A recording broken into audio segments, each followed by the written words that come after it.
दोस्तों, हाल ही में चंद्रयान-3 के सफल लॉन्च के बाद पूरी दुनिया में भारत की सराहना की जा रही थी कि तभी अचानक से भारत ने एक नए प्रोजेक्ट का ऐलान कर दिया जो अभी तक नासा भी विकसित नहीं कर सका। बता दें कि अगर भारत ने इस टेक्नोलॉजी को सफलतापूर्वक विकसित कर लिया तो अंतरिक्ष के क्षेत्र में भारत को टक्कर देने वाला कोई भी देश नहीं बचेगा। तो चलिए इस वीडियो को शुरू करते हैं और इस टेक्नोलॉजी के बारे में डिटेल से समझने की कोशिश करते हैं जिसे इसरो बनाने जा रहा है। लेकिन उससे पहले अगर आप हमारे चैनल पर पहली बार आए हैं तो चैनल को सब्सक्राइब करके बेल नोटिफिकेशन अवश्य दबा लें, जिससे हमारी आने वाली डेली ऐसी वीडियो आप तक सबसे पहले पहुंच सके। दरअसल दोस्तों, लेटेस्ट मीडिया रिपोर्ट के मुताबिक भाभा एटॉमिक रिसर्च सेंटर और इसरो अब साथ मिलकर न्यूक्लियर थर्मल रॉकेट इंजन को विकसित करने के लिए हाथ मिला चुके हैं, जो पूरी दुनिया में न्यूक्लियर टेक्नोलॉजी के क्षेत्र में सबसे एडवांस उपलब्धि होगी, क्योंकि न्यूक्लियर रॉकेट इंजन जैसी कोई टेक्नोलॉजी अभी ना तो चीन ना ही अमेरिका के पास मौजूद है। ऐसे में अगर भारत इसका विकास सफलतापूर्वक कर लेता है तो भारत दुनिया का पहला ऐसा देश बनेगा जो न्यूक्लियर रिएक्टर के इस्तेमाल से रॉकेट लॉन्च करने में सफल होगा। बता दें कि न्यूक्लियर थर्मल रॉकेट इंजन कोई नया आइडिया नहीं, बल्कि आज से 50 साल पहले ही इस तरह का परीक्षण अमेरिका की तरफ से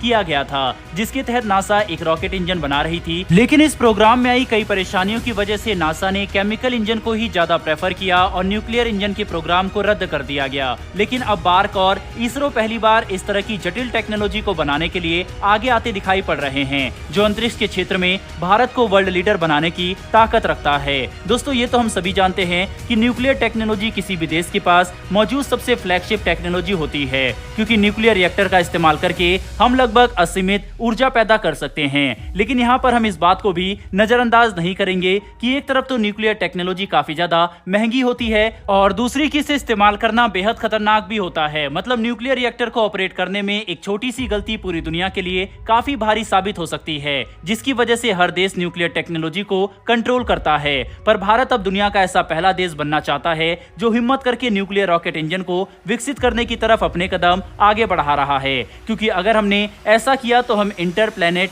एक्सप्लोरेशन के मामले में सबसे ताकतवर देश बन जाएंगे। बता दें कि आज भारत मार्स से लेकर सैटर्न तक कई अलग अलग प्लैनेट पर जाना चाहता है, लेकिन इसमें कई बड़ी चुनौतियां हैं। सबसे पहले तो हमें एक ऐसा ऊर्जा स्रोत खोजना पड़ेगा जो भरोसेमंद हो और उसका इस्तेमाल करके हम ग्रहों तक पहुंच सके। दूसरी बड़ी चुनौती रफ्तार की है, क्योंकि हम देख सकते हैं कि चांद पृथ्वी की सतह से इतना नजदीक होने के बावजूद चांद पर लैंडिंग करने के लिए हमें अपने सबसे एडवांस कंप्यूटर और साइंटिस्ट को काम पर लगाना पड़ा। साथ ही अगर इसमें छोटी सी भी गलती हुई तो 615 करोड़ का पूरा चंद्रयान-3 मिशन बर्बाद हो जाएगा, जिसकी वजह से हम इस बात को समझ सकते हैं कि जब चांद पर लैंडिंग करना इतना मुश्किल है तो मंगल ग्रह और शनि ग्रह की तो बात ही अलग होगी। ऐसे में भारत अच्छे से समझ चुका है कि केमिकल रॉकेट इंजन के साथ हम इंटर प्लैनेट एक्सप्लोरेशन अच्छी तरह से नहीं कर सकते।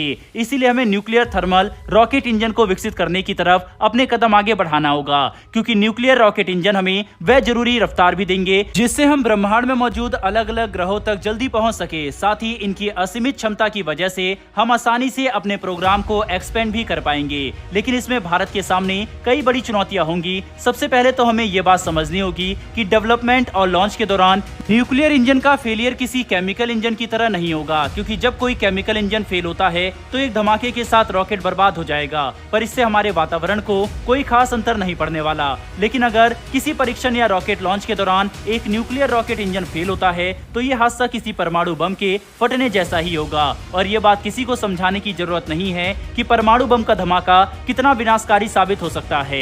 हालांकि न्यूक्लियर इंजन की विस्फोटक ताकत ही इकलौती चुनौती नहीं, बल्कि इसकी कीमत भी सबसे बड़ी चुनौती है, क्योंकि आज सिर्फ किसी थर्मल न्यूक्लियर रिएक्टर को ऑपरेट करने के लिए ही हमें हर साल कई मिलियन डॉलर का इस्तेमाल करना पड़ता है। वहीं पर चीजें बस यहीं पर खत्म नहीं होती, बल्कि सेफ्टी प्रोटोकॉल, फ्यूल सिक्योरिटी जैसी तमाम दूसरी चीजों में भी हमें हर साल लाखों डॉलर खर्च करते हैं। ऐसे में किसी न्यूक्लियर थर्मल रॉकेट इंजन का विकास चुनौतीपूर्ण होने के साथ साथ बहुत ही ज्यादा महंगा भी होने वाला है, जिसकी वजह से भारत न्यूक्लियर रॉकेट इंजन को लेकर काफी सावधानी के साथ अपने कदम आगे बढ़ाएगा। कुल मिलाकर समझने की कोशिश करें तो आज भारत अंतरिक्ष के क्षेत्र में अपने कदम नई दिशा में बढ़ाने की तरफ आगे बढ़ चुका है, जो हर भारतीय के लिए काफी गर्व की बात है, क्योंकि अगर भारत ने ने न्यूक्लियर रॉकेट इंजन का विकास कर लिया तो ये हमारे स्पेस प्रोग्राम को नासा से भी ज्यादा मजबूत कर देगा।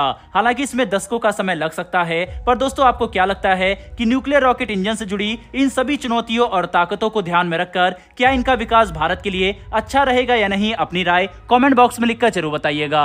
साथ ही हमारी आने वाली डेली ऐसी वीडियो के लिए चैनल को सब्सक्राइब कर बेल नोटिफिकेशन अवश्य दबा लें। फिर मिलेंगे ऐसी एक नई वीडियो के साथ। धन्यवाद। जय हिंद।